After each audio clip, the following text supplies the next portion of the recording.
Welcome to Tangents, a podcast based on a series of odd conversations between two friends. On April 23rd, 2017, the first round of the French elections concluded. This election has been said by some to be perhaps the most important election in Europe since the end of the Cold War. The two individuals who advanced were Emmanuel Macron with 24.01% of the vote and Marine Le Pen with 21.3% of the vote. I'm joined by someone who knows the significance and the importance of this election all too well, my good friend Thomas. Hello, Thomas. Bonjour, Josh.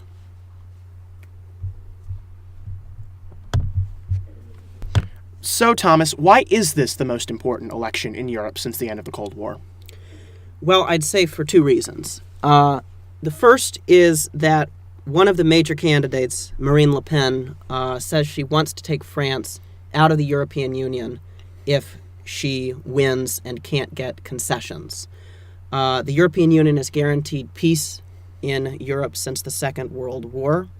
The European Union is the world's largest economy, and the European Union, although maybe it could survive without Britain, it certainly can't survive without France. Yeah, the European Union is partially predicated on that union of France and Germany, is it not? It is the most important relationship within the European Union and within the single currency, the euro, which Le Pen wants to pull out of. I would say, and we'll get into this a little bit more further on in this podcast, even if she's not successful in taking France out of the EU or pulling it out of the euro, merely her inaction could doom the European Union. The second reason, and this has been highlighted a lot, particularly here in the United States, is that France is a kind of case study for the rise of right-wing populism throughout the world. Mm-hmm. You have an old stagnating economy, a changing demographic situation, and a kind of declining, decaying political system which people don't seem to have much faith in anymore, and a populist who seems to have all the answers. It bears striking similarity, although there are differences, but it bears striking similarity to the election in the U.S., and to the campaign for Brexit. So, Donald Trump, to some degree, ran on a campaign of isolationism, and Brexit is to some degree isolationist. Do you think that Marine Le Pen shares the same degree of isolationism? Well, it's a little bit of a difficult question to apply in a French context. I see. So, I would say that the big question in this country, it's a country where international politics is inescapable, is what our relationship is to the world. Unlike in Britain and America, America obviously has a big ocean and two passive neighbors. Britain is an island, has the English Channel. France is very much attached to Europe. It's undeniably a part of Europe. And it pretty much always has to answer that question, what is our relationship to Europe and to the world? I think Le Pen wants to say that our relationship is that France comes first, our own people come first, our destinies are not interlinked with other people, and if anything, it's a zero-sum competition. I wouldn't so much call it as isolationism as this zero-summism. So why don't you give us a little bit of historical context? What's the history of institutional development in France? Well, Josh, it's a pretty long and considerable history. French political history is quite turbulent, I think. Many of our listeners, really, even without much background, would know. Thomas. But I think the immediate context for the current institutions of France are the situation in France after World War II. I see. So after the liberation of France in 1944, just a couple of years after, the Fourth Republic of France was established. We're already on four here. The Fourth Republic was a weak parliamentary system with proportional representation. There were lots of combating political parties with different ideologies, different regional interests, different ideas on how they want the French state to be set up. It had a few accomplishments. It set up the universal healthcare system they now have in France, which is very similar to the one in Britain, the modern French pension system, but it was on the whole pretty weak and indecisive. It only lasted for 12 years, and in that 12 years, there were 21 different administrations. That's quite a lot. That's a lot. It was largely unable to address both economic and political crises that France faced, notably soaring inflation, not quite as bad as in Weimar, but bad nonetheless. So I'm guessing we got a Fifth Republic. Yes. So the particularly the crisis that it faced was in the colony of Algeria. From 1954 to 62, France fought a vicious, extremely bloody war to maintain colonial control of Algeria against an insurgency called the Front de Libération Nationale. The Fourth Republic was unable to address it. Charles de Gaulle, the great hero of the Second World War, had been in a sort of self-imposed exile, not being involved in French politics. There was increasing calls for de Gaulle to return. Finally, in 1958, when the crisis in Algeria came to a head, de Gaulle came back, was appointed prime minister, saw to the dissolution of the Fourth Republic and the setup of a new set of constitutional institutions called the Fifth Republic, which is France's current set of political institutions. So when he set up the Fifth Republic, he wanted both to be able to accommodate the vast political differences that France had. He famously said, and I don't really know what the number is, but how do you govern a country with 166 different types of cheese? He wasn't talking about cheese. He was talking about all of these different Frenchmen disagreeing about more or less everything. How do you accommodate that? How do you both have all these differences but have strong, decisive government? The answer that he came up with was pretty innovative. So he combined the best aspects of parliamentary and presidential systems. Obviously, he wanted a strong president at the head of republic himself, clearly, with strong executive powers, able to make decisions for the French state. So the Fifth Republic has a strong presidency, but it also has a parliament somewhat similar to the British Parliament, with a prime minister leading a majority party.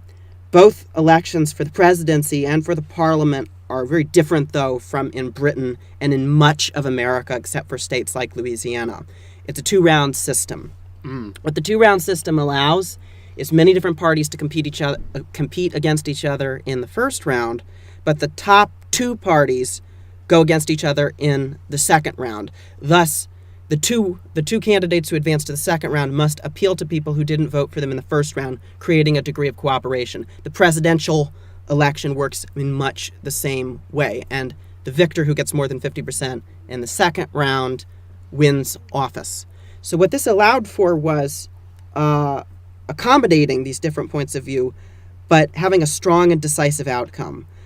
Something like a two-party system, not as strong as in America by any means. There are definitely small parties, but broadly speaking, two center-left and center-right parties in France, with some smaller parties in certain parts of the country. So he thought that this would prevent the sort of diffusal of power that sort of characterized the Fourth Republic. It did, but still giving these smaller parties and these minority points of view a stake in the system and a stake in cooperating together, that they might potentially get an outcome. So socialists having to appeal to communists going further to the left, Gaullist center-right figures having to appeal maybe to traditional Catholics or to liberals, which are not really on the left in France, they're on the right, to French liberals. That makes a lot of sense. And still having decisive government that can address crises. It has sort of worked out, as we'll discuss. Okay. So we'll get to the traditional center-left and center-right parties in a minute here, Thomas. But there were two individuals who really dominated the news cycle of this election, and that was Marine Le Pen and her father, Jean-Marie Le Pen. And who are these two people exactly? Well, Marine Le Pen is a lawyer and a member of the European Parliament, the Parliament of the European Union from northwest France, and the leader of the Front National since January of 2011. She's the daughter of Jean-Marie Le Pen, who founded the Front National in 1972. These two figures there and their family, she has a niece as well who's rather prominent in the party, have really dominated the French far right for more than 40 years. Jean-Marie Le Pen was a former paratrooper in the conflict in Algeria. When he came back to French politics, he was initially involved with a centrist agrarian party, but founded a movement and founded the Front National in 1972 to take the disparate right-wing movements in France that opposed Charles de Gaulle and put them together under one roof. Some of these somewhat unsavory groups included the million or so Pieds Noirs, These were the ex-colonialists coming back from Algeria who obviously were not too happy with de Gaulle and not too happy with the end of French rule in Algeria. They were very nostalgic for the French Empire. Another group of nostalgics, the most notorious he appealed to, were neo-Nazis, people who were nostalgic for the Vichy regime in France. He appealed also to ultra-Catholics, the most extreme religious elements in France who opposed the increasingly secular French state, which we'll talk about in a minute. There were even, apparently, and this is a little hysterical, a few monarchists among them who still dream of bringing back the pre-revolutionary French monarchy. The Sun King shall rise again. Really, but you make an important point, and I actually kind of think a bit of the old Confederacy and the nostalgics for that. When I think of this, it's nostalgia that seems to unite all these groups. They have a glorious image of France's past, and they seem to totally reject the society in which they lived. The party, as it existed under Jean-Marie Le Pen, I think it's safe to say, was neo-fascist. Yeah. He appealed to the most bitter and extreme elements of French society, to racists, to anti-Semites, to Holocaust deniers. He himself made a variety of extraordinarily controversial and hateful remarks about the Holocaust. Wasn't he the one who said that the Holocaust was a mere detail of history? He said it on many occasions. And then he changed Le detail, they called it the detail, the notorious detail that he said. And he couldn't seem to stop repeating this to Marx, including more recently. So he hasn't changed. Good to know. Well, he founds this movement in the 70s, and I want to mention none of these groups, the neo-Nazis, the Pieds Noirs, even as many of them as there were, the ultra-Catholics, the monarchists, obviously, they were all pretty much on the fringes of French society. Right. They start to gain a little bit more prominence in the 1980s. In the 1980s, the French left takes over under François Mitterrand. The French right, the Gaullists, they're in disarray. France briefly experiments with returning to a kind of proportional parliament for a couple of years, and Jean-Marie Le Pen's party does better. They obviously leave that system of proportionalism and go back to the old one. But notoriously, he makes this comment, le detail, the Holocaust is a detail of history, or the gas chambers is a detail of history. Sometimes he says, this is in 1986, and the party starts to experience a decline. A lot of infighting occurs, especially between, and this is a theme we'll mention with his daughter, the more plebeian, that's a bad word, more working class members of the Front National and the bourgeois ideological parts of the Front National. They're fighting each other. He has a deputy who he has a bitter fight with. They have a split in 1998, and the party's vote share seems to decline. In 2002, though, something very interesting happens. Jacques Chirac is running for re-election. His socialist rival, Lionel Jospin, is plagued by other left-wing rivals on the more extreme left who dilute his vote. And in the first round, he actually comes third, with Jean-Marie Le Pen barely making it into second place and thus into the second round. And so Jacques Chirac and Jean-Marie Le Pen, instead of the center-right Jacques Chirac and the center-left socialists competing each other, it's Chirac and Le Pen competing against each other. And what was the result of this historic sort of coming out party for Jean-Marie Le Pen? Well, Le Pen by this point is the most notorious figure in French politics. The French naturally see it as a catastrophe and a shame on the country that Le Pen has made it to the second round and done so well, and they form a Front Républicain, a Republican front. All parts of the spectrum, I mean all of them, all parts of the French political spectrum, from the center-right to the socialists, communists, extreme communists even, all hold their noses in the most French fashion and vote for this very corrupt and disliked candidate, Jacques Chirac, on the center-right, and he wins 82% of the vote and defeats Le Pen. And that was the largest electoral victory in France since 1848. It was, yes, because the whole political system united against Jean-Marie Le Pen to support Jacques Chirac. So from that point forward, the party went into pretty stiff decline. He didn't get a very high percentage of the vote in the 2007 elections. And by 2011, he stepped down as leader and his daughter took over. So Le Pen became leader in 2011, and this declining sort of ultra-nationalist far-right movement. And how has she really transformed it since then, since we're talking about it nowadays? Well, it's a new party in almost every sense of the word. When Le Pen joined the party, she was a lawyer for a while, but she had a hard time getting a job because of her father's politics, so she finally bowed to the inevitable and joined the party in the early 2000s and made it pretty clear from the beginning that she wanted to moderate the party's image to get power. So when she finally became leader in 2011, beating one of Jean-Marie Le Pen's old cronies who wanted to keep the old-time religion, she began a process known as dédiabolisation, which literally means de-devilization. Guess who the devil is? She changed the party not only in style, but very much in substance. I would say that when Jean-Marie Le Pen was leader, the Front National was neo-fascist. It was what we would think of as a traditional far right. Since Marine Le Pen has become leader, I would call it a progressive far right. It is a whole new style of far right politics that has taken storm in Europe, especially in countries like the Netherlands, in countries like Switzerland, in Denmark. Far right leaders who try to appeal to the traditional left. Not only the old left, this has gotten a lot of attention, not only the old left of decaying industrial regions, but even to some extent the new left, which focuses on identity and special causes. So I think looking at the economic policies to begin with, I think actually looking at the style of the party to begin with probably would be a good place to start. Sure. So to begin with, if you want to get power, never mind whether it's right or wrong, it's obviously wrong, but if you want to get power in a country that was taken over by the Nazis, appealing to Nazi nostalgia is maybe not a good place to start. No, definitely not. And is it true that Marine Le Pen is significantly less bombastic than her father? I would say so. She knows what she is saying and what the impact of what she's saying is. She calculates its impact.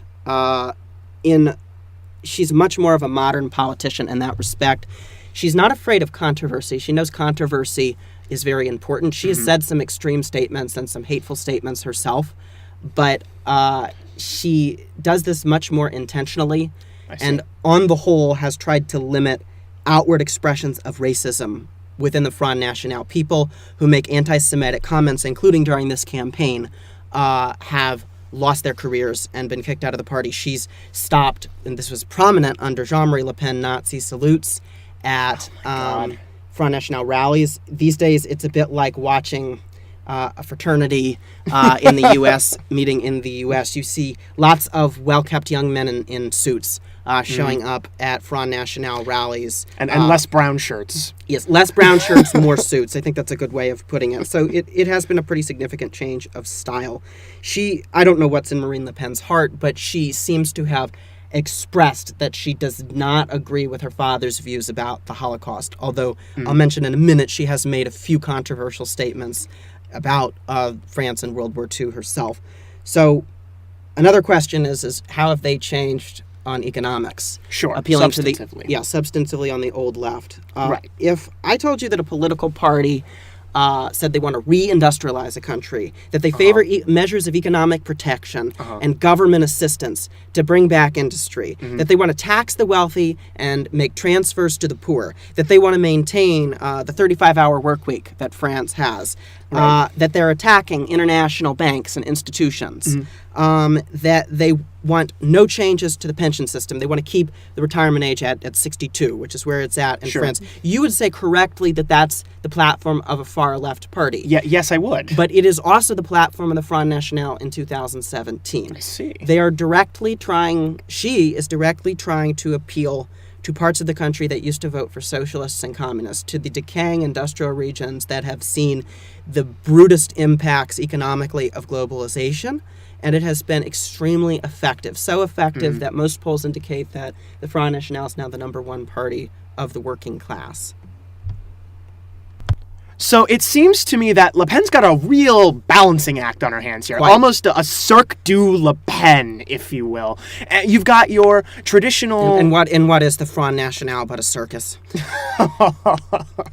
You've got your traditional ultra-nationalist, almost xenophobic elements of the Front National. And then you've got your new progressive elements of the Front National. So how exactly does Le Pen seek to tie these two groups together? Because from where I'm sitting, I don't really see very many similarities between them.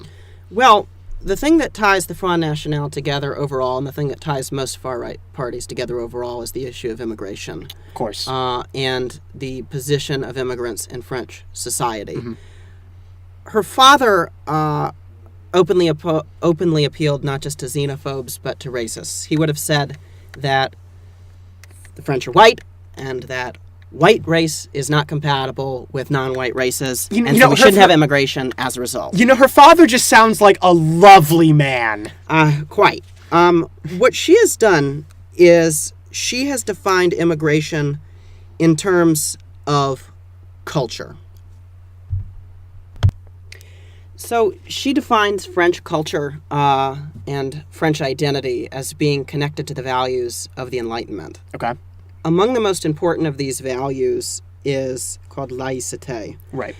Laïcité is the best the translation that's usually used is separation of church and state. Mm-hmm. It's really hard to communicate to an English-speaking audience the profoundness of what laïcité is. It's much more aggressive and dramatic than that. Mm. Laïcité is the taboo of the expression of religion in public, and to some extent, the legal prohibition of religious expression in public. Right. There was a law in the early 20th century, 1904, 1905, under the Third Republic, that prohibited the involvement of religion in public education and in government institutions. More recently, in the mid-2000s, under Nicolas Sarkozy's presidency, there was a law put in place specifically about religious expression in public, including wearing religious artifacts, notably the headscarf, but also the crucifix and the Star of David, and praying in public.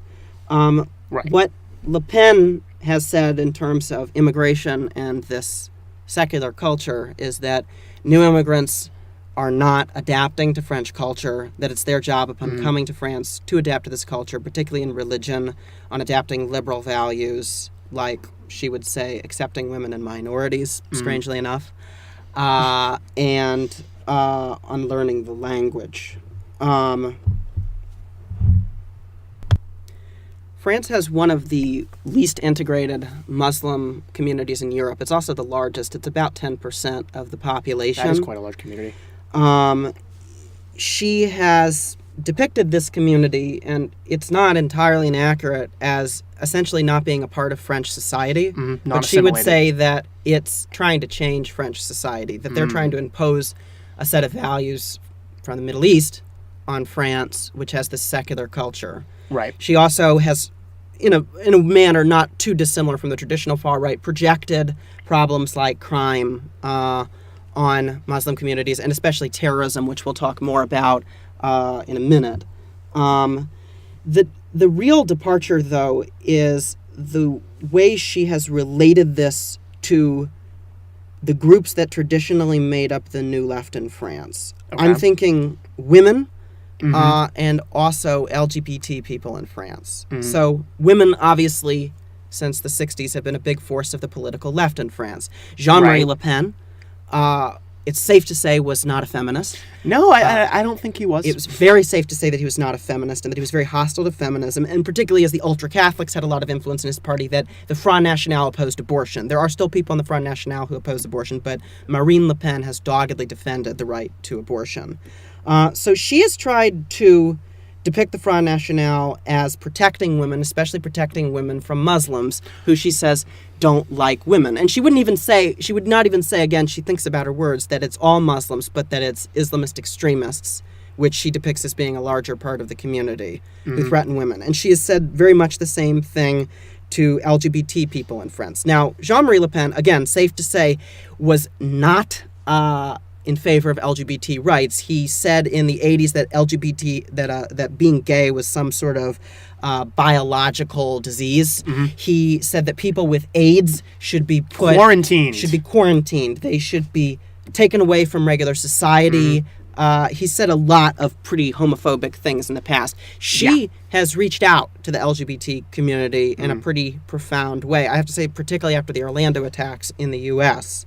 And there have been polls recently, including one that put the Front National as getting a quarter of support of gay Parisians. So it's been a pretty significant outreach. She's even reached out to Jewish people in France. Yes. It's worth mentioning, we'll talk more about this when we talk about terrorism in a minute, but in the same week that Charlie Hebdo was attacked in 2015, a Jewish market was also attacked in France. Jews in France feel under threat from Muslim communities where it's safe to say there is a fair amount of anti-Semitism. And it's very oddly enough, Marine Le Pen is now reaching out to French Jews and saying, who's going to protect you from these immigrant communities? Who's going to protect you from Islamic extremism? It's the Front National, the party that was founded by a Holocaust denier. So it's the party of La Dite. The party of La Dite. It's been quite a transformation. What I see here, and what's pretty extraordinary, I think, is more than an exercise in PR. I've already made the case to you that economically she's reaching out to the old left of French politics, right? The socialists and communists.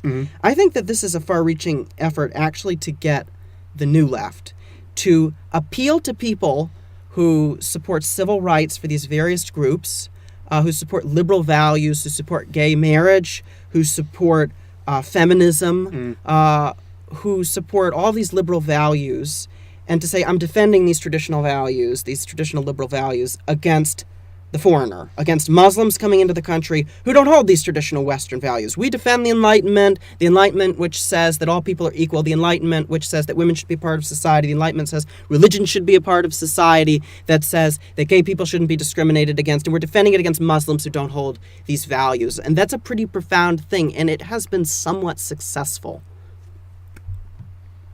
So you're basically suggesting that Le Pen has, to some extent, moderated the Front National. But how successful has this really been? She's still made some incredibly controversial comments about France and its relation to the Holocaust, as well as a lot of Islamophobic remarks. How would you sort of contextualize those? Well, I don't think it's been entirely successful. To begin with, although she and the people around her have attempted to moderate the party, there's a lot of people in the party who don't want it to be moderated, especially in the party's traditional bastions in the south of France. Notably, her niece, Marion Maréchal Le Pen, who has much more extreme right views than her aunt does. Marion Maréchal, who could be a rival of Marine Le Pen's one day, has a very close relationship with grand-père, Jean-Marie Le Pen. Oh, boy. Some have even referred to Marion Maréchal as Marionnette Le Pen, a puppet of Jean-Marie Le Pen. But there have been plenty of local officials and other party members who've made controversial comments and extreme remarks. One mayor in the South published a list of Muslim school students and put it in the town square as though he was almost asking for a hate crime. So there have been all these controversies, and she hasn't been able to address all of them, and she's even, as you alluded to, instigated a couple of them. So before she became leader in 2009, she made the remark that Muslims praying in the streets in France was equivalent to the Nazi occupation. She was actually prosecuted for that as a hate statement in France, although I believe she was acquitted. She was. And she also walked the comment back. Okay. More recently, she has said, made comments when asked about the Vichy regime's relationship to France. This is what she said in an interview about her remarks about Vichy. I don't think France was responsible for the Vel d'Hiv. I believe that's referencing the Holocaust. If it's not the entire Holocaust, it's at least elements of the Holocaust. The Vichy regime was not France. I think generally speaking, if there are people responsible, it's those who were in power at the time. It's not France. And then she goes on to say, I consider that France and the Republic were in London, that's de Gaulle's group, Right. During the occupation, and the Vichy regime was not France. So I don't think this is right, and I don't want listeners no. to think that this is right. The precedent that's been set after the Second World War, the precedent that the German Federal Republic set after the Second World War when it gave reparations to Jews in Israel and elsewhere for the Holocaust, is that even the successor regime bears responsibility for acts that were committed during that time. That's entirely correct. Since 1996, that's been the position of the French government. That was the position that Jacques Chirac took and his successors. But before 1996, when François Mitterrand was president, and other French officials who were alive and active during this time, during Vichy, the position they took was that Vichy was an illegal regime imposed upon France by an occupation, and therefore the current regime bears no responsibility. It's a very controversial position. I don't think it's right. But what I'd point out with this is that that's actually not unique to the Front National, that a large part of France, which suffered occupation and invasion by the Nazis, doesn't believe that they're responsible for the regime that was put in place by the Nazis. Okay. It's a debatable topic. Again, I think it's wrong, but there's a broad section of the French public that believes this. And I also, and would you agree with me, think that statement is qualitatively different than denying the Holocaust? I would say that, in my personal view, this statement... And you've studied this issue to a degree. I've studied this issue to a degree. It's fair to say. It would be very fair to say that I've studied this issue to a slight degree, given that I'm Jewish. I think that, yes, it's definitely different than La Dite. And while it does constitute some form of Holocaust denial, I don't think that you can put it on the same sort of continuum that her father's remarks are on. I agree. And what she's tried to do with the party is these direct, overt questions of racism, whereas I think the former question, you'd probably agree, is a question of contrition. Yes. People who've actually denied the Holocaust, including a deputy leader who had recently taken over the party when she stepped aside, have been kicked out of the party. This just happened a couple of weeks ago. She really has made an attempt, and I'm not really making a moral statement about this, I'm just making an objective observation. Yeah, these are the to try facts. to rid Right. people who have made anti-Semitic, Holocaust-denying remarks out of the party. Practically speaking, she sees it as a barrier to power. I don't know what's in her heart, but it is worth mentioning that these remarks continue, and that more widely speaking, Islamic-phobic remarks are pretty much a mainstay of the party. So the French system has been characterized by center-left and center-right parties. What exactly happened to them this election cycle? Well, they've come pretty close to collapse, especially on the center-left, as these new populist insurgents have moved forward. And we'll talk more about the other new candidates in the race in a second. But so in 2012, in a backlash against austerity, François Hollande, a socialist, was elected president of France. And his party got a majority in the Assemblée Nationale, the lower house of the French parliament. Since that time, he's earned the distinction of being the most unpopular president in the history of the Fifth Republic. One poll put his approval rating at just 4%. He's extraordinarily unpopular. He's still more popular than the president of the Ukraine. That's quite true. And why is that? What's the popularity rating of Poroshenko now? It's about 2%. At a high 1.5% is the current consensus. That's pretty extraordinary. Anyway, back to France. Back to France. So Hollande has really failed to cope with a series of crises that have occurred in France in recent years. The slow recovery of the economy, the crisis in the Eurozone, the refugee crisis that started in 2015. And voters have largely moved away, especially on the left, from the French establishment. So when this year's election began, the socialists, Hollande decided not to seek re-election. Wonder why. So his prime minister, Manuel Valls, decided to run in his stead. Valls was soundly defeated by an upstart left-winger named Benoit Hamon, who favored a wide variety of more hard-left policies, including a universal basic income and apparently a robot tax. Holograms. But Hamon received only 6.36% of the vote. He came in fifth place. It's the worst performance that the socialists have ever had in the Fifth Republic in a presidential election. So what happened to the center-right this time around? The center-right was not quite as wiped out as the socialists were, but they didn't make it for the first time into the second round. So the center-right candidate was François Fillon. Now, everybody thought that if there was a candidate who could beat Marine Le Pen, it was going to be François Fillon, because he shared her uncompromising view of French identity, her general skepticism of immigration. So people thought that he could hold together those voters who might be tempted by the far right. He differed from her on the economy, but it can't be said that he didn't have a very strong, decisive vision for the economy. He actually was described almost as a Thatcherite. Thatcherite in a country where British Prime Minister Margaret Thatcher is not exactly popular. He wanted to liberalize his France economies, raise the retirement age to try to make France more competitive. Right. It's also worth mentioning that he shared, and we haven't talked about this as much, Marine Le Pen's views on Russia. He had a pretty favorable view of Russia. His main base of support was particularly older voters and the French Catholics. Right. But he ultimately only received 21.3%. Why? The reason his campaign almost fell into collapse was one of the last parts of his appeal, which was on the issue of corruption. Now, he was thought to be the least corrupt French politician. Well, he was thought to be the cleanest in his own party. One of his main rivals to seek the nomination of his party, called the Republicans, was Nicolas Sarkozy, who was president of France from 2007 to 2012.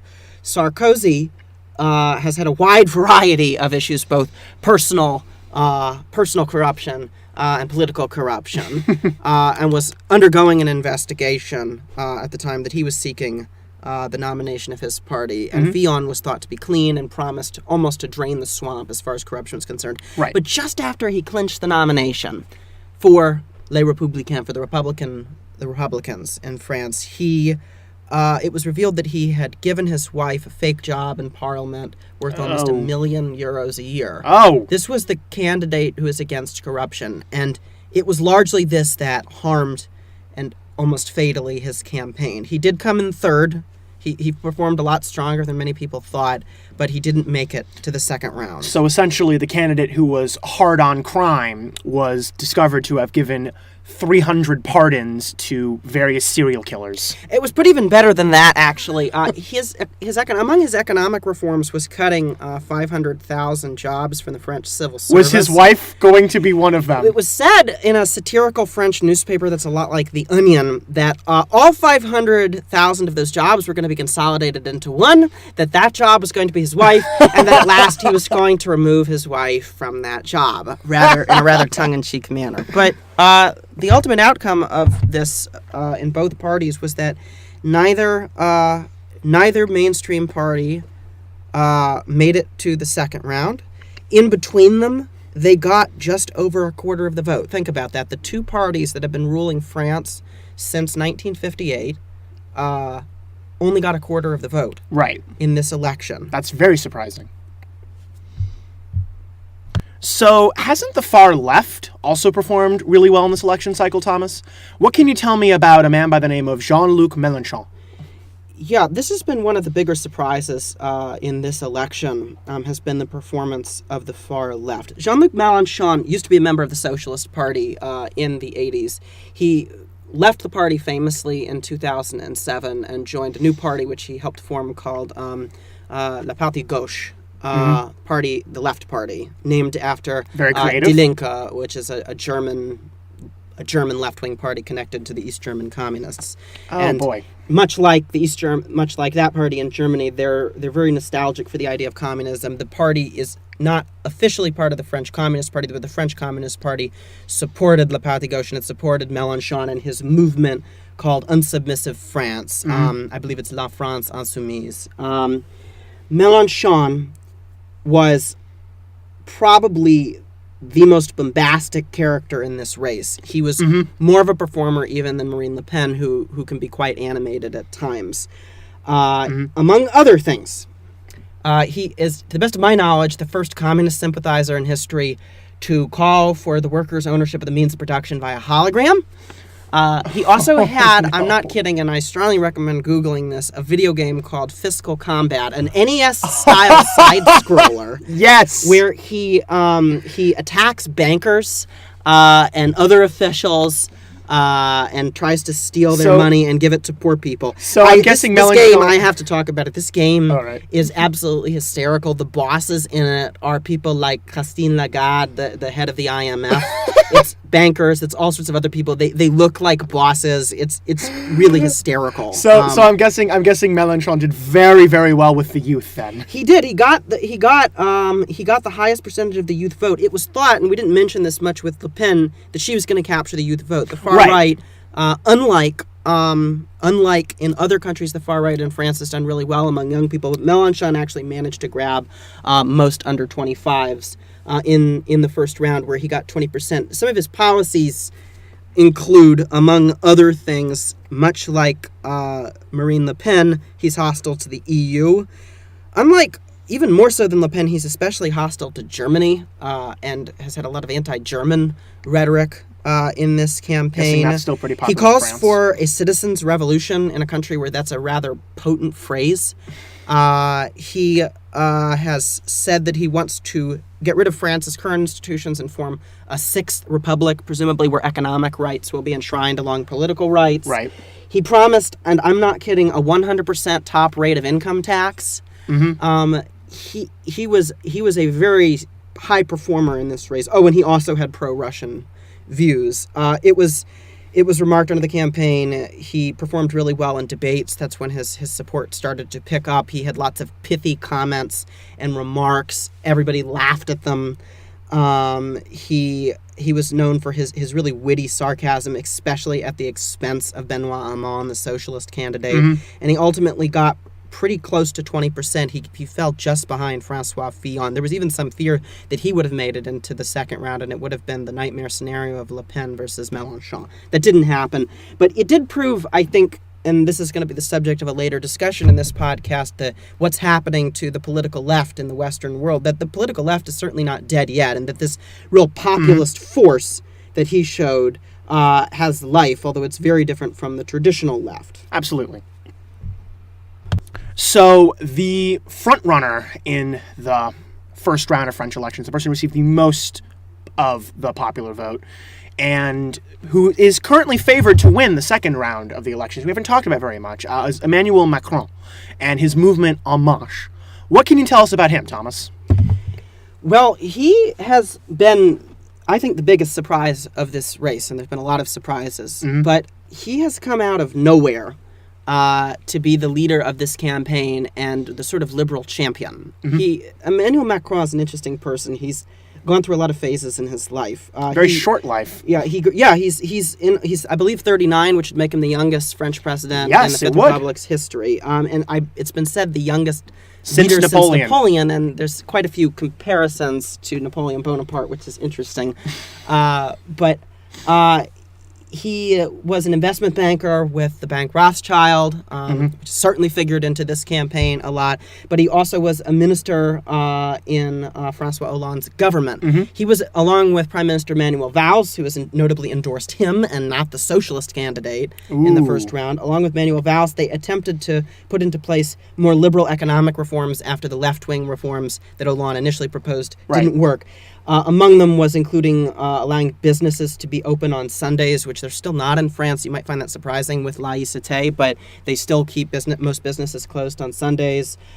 He wanted to put in place other liberal reforms to the labor market as well. This was known as La Macron. La Macron prompted the most one of the most traditional things in French life, protests. Lots of them. Protests! Yeah, and he was only partially successful. The reasons he believed that he was not so successful in doing this is that moderate socialist deputies in the lower house of the French Parliament and moderate members of the center right were in hawk to the more extreme members of both of their parties. That he needed to form a kind of centrist movement. So after leaving Hollande's government, he formed this movement, En Marche, which he says is neither of the left nor of the right, ni gauche ni droite.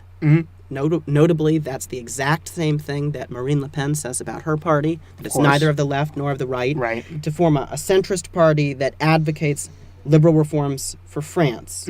Since it's been founded, it's gotten more than 200,000 members. It now has more members than the Socialist Party. That's They've impressive. been very active in this campaign, using almost Obama-style campaign tactics, which are almost unknown in France. It's worth mentioning Barack Obama has endorsed Emmanuel Macron. I gave a video endorsing him recently. It was in English. And he's catapulted to the top of the race. So what are some of his policies that he proposes for France to try to make it more competitive? Well, he's an unabashed supporter of the kind of liberal ideas that have been so on the run the past couple of years. He wants to open up France's labor market. He wants to take away the kind of insider protections that have helped mostly middle-aged people in France keep jobs but have locked younger people outside of the French labor market. He wants to raise the retirement age, but he wants to keep in place the French welfare state that improves the kind of human capital that France has. He wants to improve the education system. He wants to improve the healthcare system.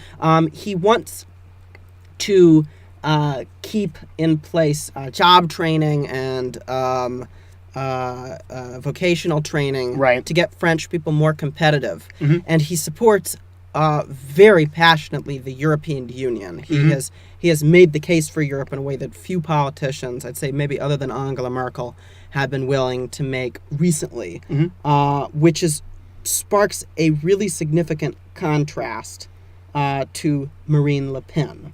The question I think that everybody in France has is that this is a country that, suffice to say, has not been a neoliberal champion in recent years. Most people in France don't favor many of these liberal reforms and have tended to resist them pretty strongly. And outside of some of France's more liberal cities, outside of Paris, outside of Marseille, outside of Toulouse, are people willing to support these liberal ideas? And I think that still remains an open question. So, another topic that's been emerging in a lot of elections lately is Russia and Russian intervention. So, what's been the role of Russia in this French election, and have there been any sort of American-style fake news outlets? There have. So it's worth mentioning that 3 of the top 5 candidates in the first round had favorable positions to Russia. Le Pen's the most notable, but also François Fillon and Jean-Luc Mélenchon. Russia has 2 outlets. The Kremlin has 2 outlets that are both in French that have been pretty high profile in this election, including the network RT and Sputnik, that have promoted a variety of, suffice it to say, conspiratorial stories about candidates unfavorable to Russia, specifically Emmanuel Macron. Among other rumors about Emmanuel Macron that they've promoted is that he is a secret homosexual involved in a global bankers conspiracy, or he's working for a rich gay lobby. There have been a lot of stories that have sponsored. There was one that said that François Fillon was leading the top of the polls when he wasn't, and the coverage toward Le Pen especially has been very favorable. It's worth mentioning that, Le Pen says that she wants France to have a greater cooperation with Russia, that they should work together with Russia and support Bashar al-Assad in Syria to stop Islamism. She had a high-profile meeting at the Kremlin with Vladimir Putin where he had nothing but nice things to say about her. This was during the campaign. This was just a few weeks ago. So almost reminiscent of Donald Trump in the United States. It's been very similar.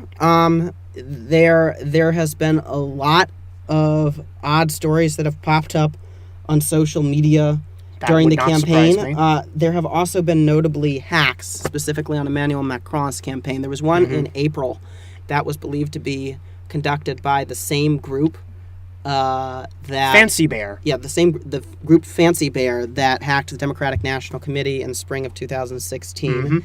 And as of this taping, there has been a massive hack just on the eve of the election of Macron's campaign, releasing emails and documents supposedly real and fake. It hasn't been confirmed that it's a Russian source that's done this, but the timing was pretty convenient, specifically because there's a gag rule in France about campaigning in the weekend before the election. As of midnight last night, Friday, all campaigning had to stop in France, and Macron made a statement on this at 11:56 p.m. Just before campaigning had to stop. So it was a pretty incredible event. Yeah, it is also worth pointing out that these hacks have been retweeted and reposted by Russian news outlets, and additionally that these hacks have specifically been mentioned and utilized by WikiLeaks, Yes. which is something that which is a site that the network RT has had a lot of dealings with, particularly with their founding Julian Assange, and he's featured fairly prominently on that particular news source. So, what exactly is the current condition of the French economy, and how is that factored into this election? Well, this is really important. The French, we've talked a lot about kind of the social trends that have led to the sort of trouncing of the political establishment Right. in this election, the situation with immigration and so on, French identity. But the economy remains a central part of the picture here. It's worth mentioning the French economy, it took it longer to recover from the 2008 financial crisis than other Western countries. It was hit hard by the Eurozone currency crisis.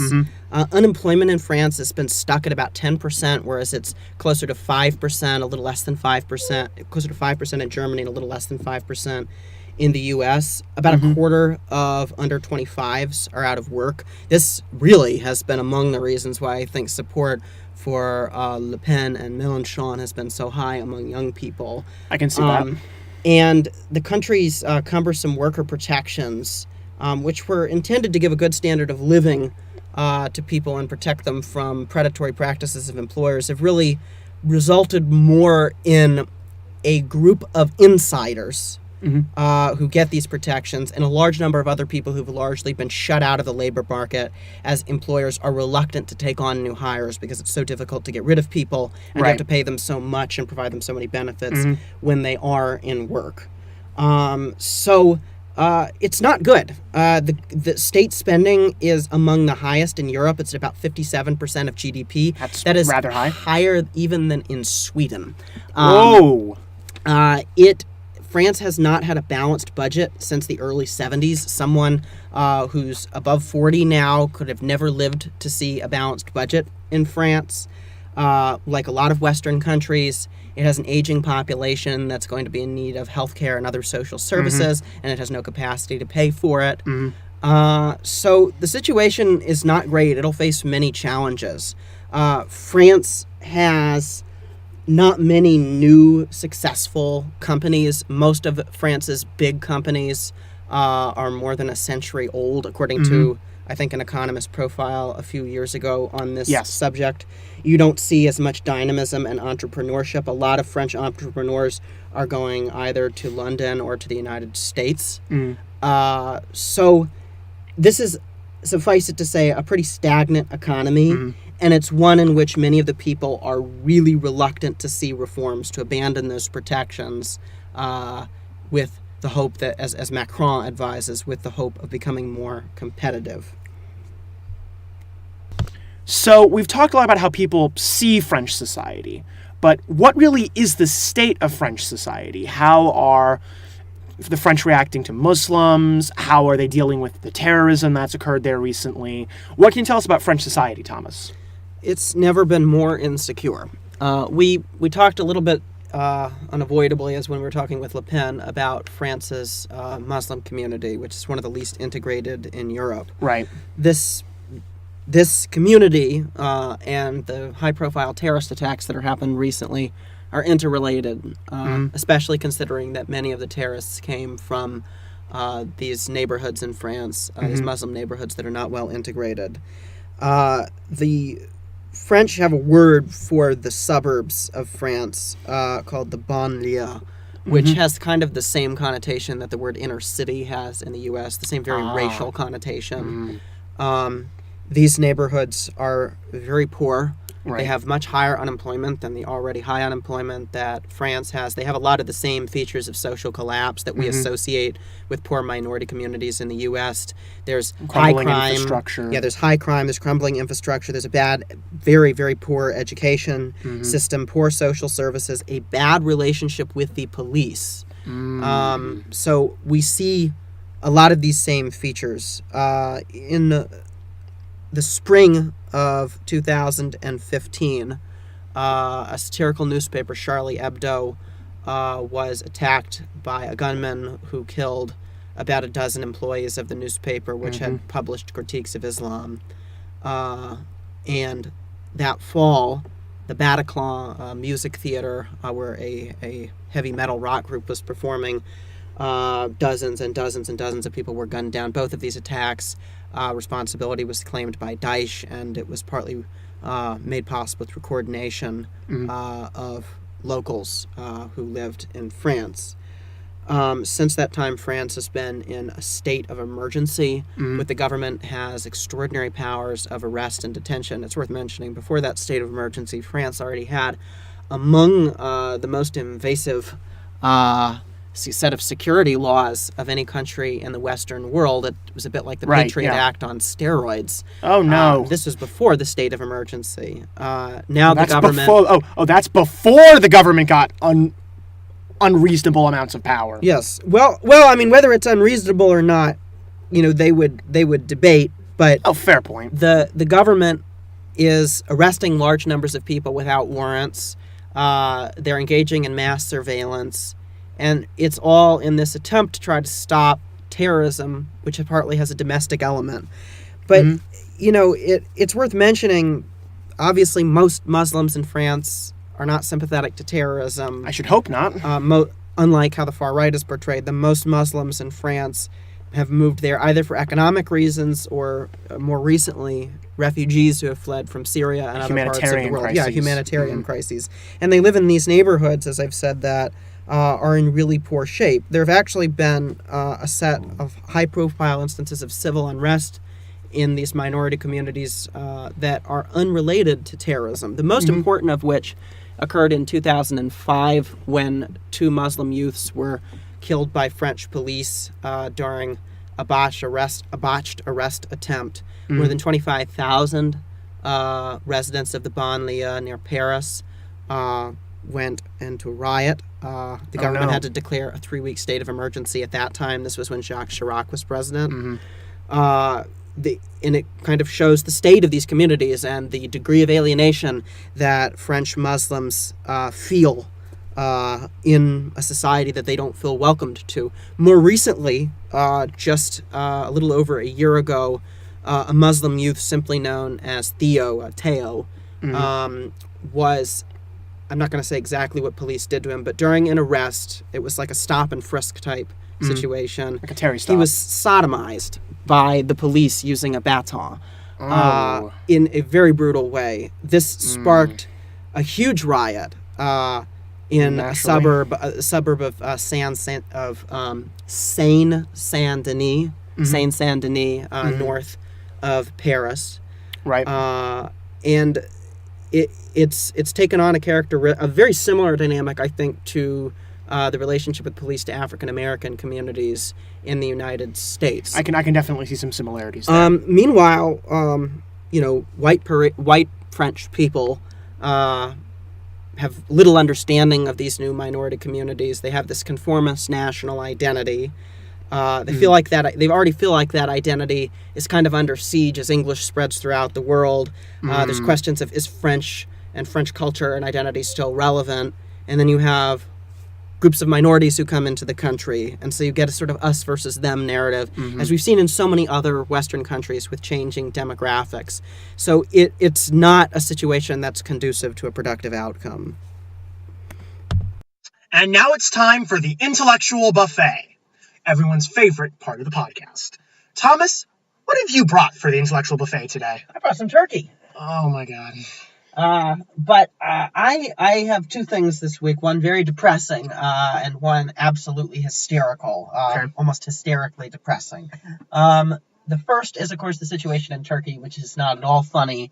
I really recommend a recent article in the New York Times Magazine by Susie Hansen on life in Turkey after the purges that have occurred since the coup last summer. The article was written just before this recent referendum passed in Turkey, giving expanded executive powers to Turkish President Recep Tayyip Erdogan. It gives a really stark and personal account of Turks who are accused of being Gulenists or otherwise enemies of the state. Among the things that the article reveals is that these middle-class people who found themselves in the middle of this political situation these Turks are now actually fleeing using some of the same smugglers who have been helping Syrians to flee to Europe. So it really is that serious. Is there the possibility that this could be another refugee crisis? I don't think it's big enough to quite constitute that, and the people who have been escaping have largely been richer Turks. I see. Who had the resources to get smugglers to get them out of the country. Okay, and the less depressing thing? The less depressing thing is the British Liberal Democrats. So okay. We'll be talking in a future episode about the British election campaign, but suffice it to say the Liberal Democrats, who are a small pro-European party, have not exactly had the campaign that they desired. Their leader, Tim Farron, has spent the first 2 weeks of the campaign not talking about Brexit and the European Union, which is what he wanted to talk about, but talking about sodomy. What? I should explain. So the Liberal Democrats are, and British politics generally, is pretty secular. The last leader of the Liberal Democrats, the former Deputy Prime Minister Nick Clegg, was an atheist. Tim Farron is very religious, but he says he doesn't want to put his religious views on in his politics. He doesn't want to impose them on anyone. He's been very clear about that, and really rather wants to avoid questions. Except because he abstained on the equal marriage vote that occurred in Britain a little over a year ago, reporters have been obsessed with asking him if he thinks anal sex is a sin. And this became the dominant feature of the Liberal Democrat campaign wherever he would go for the first couple of weeks. Mr. Farron, do you or do you not believe that anal sex is a sin? Before he finally said he doesn't think it's a sin. Now, I think this is hysterical and that the jokes write themselves. Maybe Tim Farron was trying to make a point about what Brexit is going to do to the British people. Whereas Theresa May favors a hard Brexit, he promises to be gentle. This is terrible. There are so many jokes that one could write. Maybe he was making a point about what happened to the Liberal Democrats in the 2015 election, when they went from having close to 60 seats in Parliament to just 8. Maybe he was making a point about what's about to happen to the Labour Party in this election. Anyway. Well, regardless of what it is, I'm sure that we can both agree that it is absolutely one big pain in the ass.